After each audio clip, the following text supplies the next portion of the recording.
আল্লাহওয়ালারা কেন দুনিয়াতে শান্তি পায়, কেন তাদের সব জায়গাতে অর্থ নাই, সম্পদ নাই, জনতা নাই, ক্ষমতা নাই, এর ভিতরেও তাদের শান্তি কেন? শান্তি এজন্যই, দেখেন তাদের কথা হইল, বুজুর্গ কি নেহি হামকো জরুরা, গোলাম আপনা বানালে আয় খোদায়া। হে আল্লাহ তাআলা, এই দুনিয়াতে আমি আপনার গোলাম ছাড়া ধনী হতে চাই না, রাজা হতে চাই না, বাদশাহ হতে চাই না, বড় জ্ঞানী লোক হতে চাই না। আমি এমনটা চাই না যে আমাকে সারা দুনিয়ার মানুষ চিনুক, আমাকে সবাই জানুক, আমাকে সবাই সেলুট দেক, আমাকে সবাই সম্মান করুক। তাদের মনের ধারণাটাই হলো, আমার একমাত্র উদ্দেশ্যই হলো আল্লাহ রাব্বুল আলামিন যদি আমাকে গোলাম হিসাবে কবুল করেন, সেটাই আমার উদ্দেশ্য।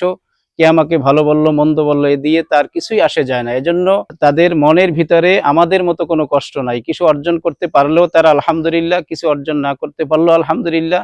তারা আল্লাহর গোলাম হতে পারলে এটা তাদের মনের প্রশান্তি।